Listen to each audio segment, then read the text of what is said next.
നമസ്കാരം. CIBIL score നിർണയം reserve bank ഏറ്റെടുക്കുക, സിബിൽ സ്കോർ നിർണയ മേഖലയിലെ അഴിമതി CBI അന്വേഷിക്കുക തുടങ്ങിയ ആവശ്യങ്ങൾ ഉന്നയിച്ചുകൊണ്ട് കേരള വ്യാപാരി വ്യവസായി ഏകോപന സമിതി യൂത്ത് വിംഗ് ജില്ലാ കമ്മിറ്റിയുടെ ആഭിമുഖ്യത്തിൽ കല്ലൂർ റിസർവ് ബാങ്ക് മുന്നിലേക്ക് പ്രതിഷേധ മാർച്ചും ഉപരോധ സമരവും നടത്തി. ഉപരോധ സമരം കേരള വ്യാപാരി വ്യവസായി ഏകോപന സമിതി സംസ്ഥാന പ്രസിഡന്റ് രാജു അപ്സര ഉദ്ഘാടനം ചെയ്തു. യൂത്ത് വിംഗ് സംസ്ഥാന സെക്രട്ടറിയും ജില്ലാ പ്രസിഡന്റുമായ പ്രദീപ് ജോസ് അധ്യക്ഷത വഹിച്ചു. കേരള വ്യാപാരി വ്യവസായി ഏകോപന സമിതി സംസ്ഥാന വൈസ് പ്രസിഡന്റും ജില്ലാ പ്രസിഡന്റുമായ PC ജേക്കബ് മുഖ്യപ്രഭാഷണം നടത്തി. യൂത്ത് വിംഗ് ജില്ലാ ട്രഷറർ അജ്മൽ ക്യാമ്പയിൻ നന്ദിയും പറഞ്ഞു.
നമ്മുടെ സിവിൽ സ്കോർ 300 മുതൽ 900 വരെയാണ്.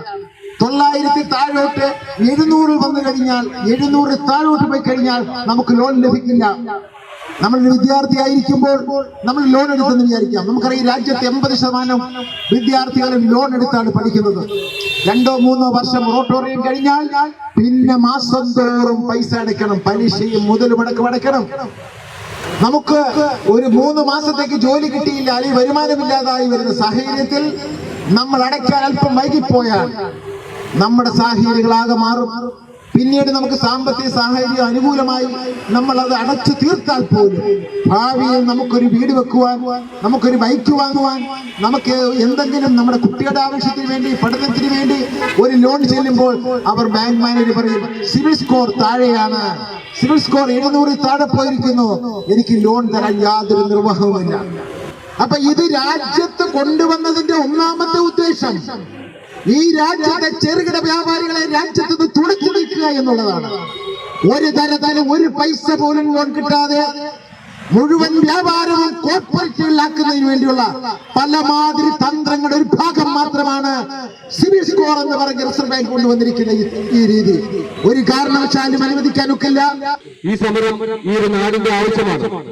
സാധാരണക്കാരായ ജനങ്ങൾ ലോൺ എടുക്കാൻ ചെല്ലുമ്പോൾ അവിടെ നിന്ന് ഒരു പ്രാവശ്യത്തെ മുടക്കോ അല്ലെങ്കിൽ ഒരു ഹോസ്പിറ്റൽ കേസോ എന്തെങ്കിലും വന്നു കഴിഞ്ഞാൽ ഓട്ടോമാറ്റിക്കായിട്ട് നമ്മുടെ സിവിൽ താഴേക്ക് പോവുകയാണ്. ഈ ഒരു അവസ്ഥയിൽ ഓൺലൈൻ ബാങ്കുകൾ അതേപോലെ മറ്റു പലിശക്കാരുടെ കയ്യിൽ നിന്നും കടമെടുത്ത് ആത്മഹത്യയുടെ വക്കിലേക്കാണ് പോകുന്നത്.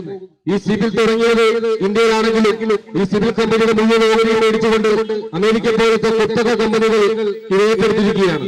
നമ്മുടെ കേരളത്തിലെ, നമ്മുടെ ഇന്ത്യയിലെ മുഴുവൻ വ്യാപാരികളുടെയും ഡാറ്റകൾ അമേരിക്ക പോലെയുള്ള കമ്പനിക്ക് കൈമാറിക്കൊണ്ട് നമ്മുടെ മുഴുവൻ ഡീറ്റെയിൽസും അവർക്ക് കൊടുക്കുന്ന രീതിയാണ് ഇപ്പോൾ മുമ്പോട്ട് പോകുന്നത്.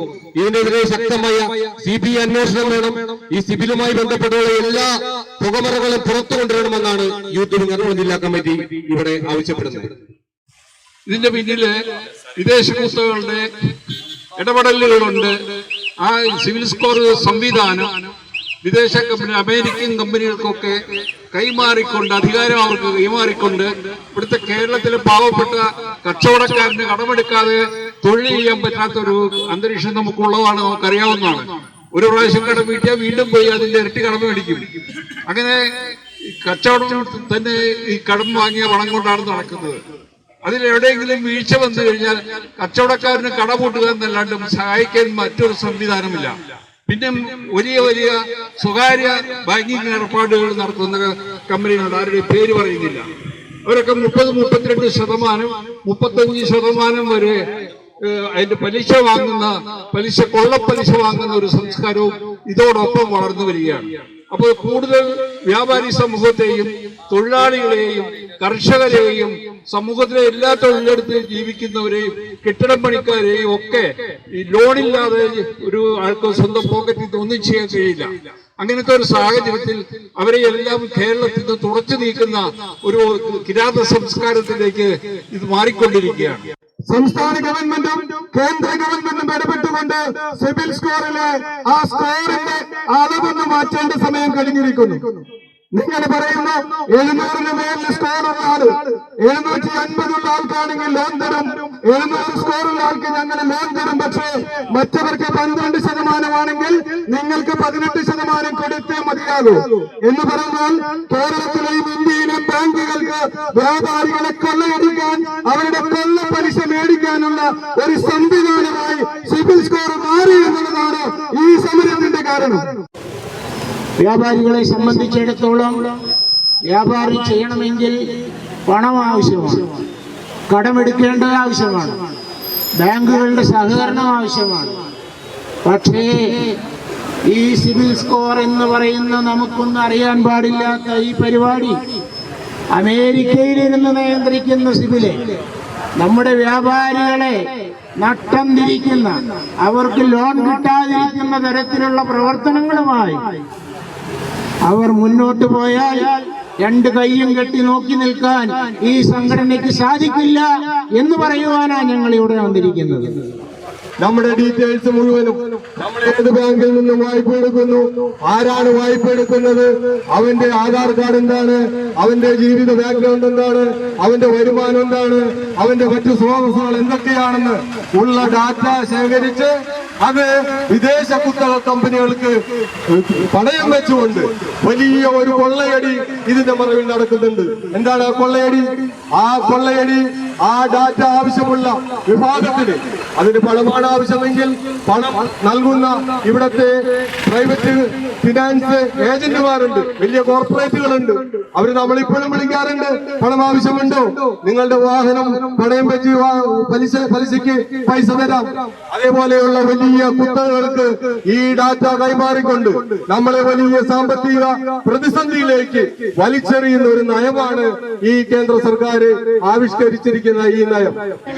നിങ്ങൾ ഗോൾഡ് പണയം വെക്കുക, തിരിച്ചെടുക്കുക, പിന്നെയും പണയം വെക്കുക, അങ്ങനെ ട്രാൻസാക്ഷൻ വന്നു കഴിയുമ്പോഴാണ് നിങ്ങളുടെ സിബിൽ സ്കോർ കയറുന്നത്. അങ്ങനെയുള്ള പൊട്ട ന്യായങ്ങളും ഉപാധികളും പറഞ്ഞു തന്നുകൊണ്ട് കച്ചവടക്കാരെ അല്ലെങ്കിൽ സാധാരണ ജനങ്ങളെ വെട്ടിലാഴ്ത്തുന്ന ഒരു ഈ രീതി തികച്ചും വിരുദ്ധമാണ്. നമുക്ക് ഇതുമായിട്ട് മുന്നോട്ട് പോകാൻ സാധ്യമല്ല. എല്ലാവർക്കും സംസ്ഥാന പ്രസിഡന്റടക്കം, കാരണം കാലാവസ്ഥ വളരെ പ്രതികൂലമായിരിക്കുകയാണ്. അതുകൊണ്ട് തന്നെ എല്ലാവർക്കും ഒറ്റവാക്കിൽ നന്ദി രേഖപ്പെടുത്തി നന്ദി, നമസ്കാരം ചെയ്യുന്നു.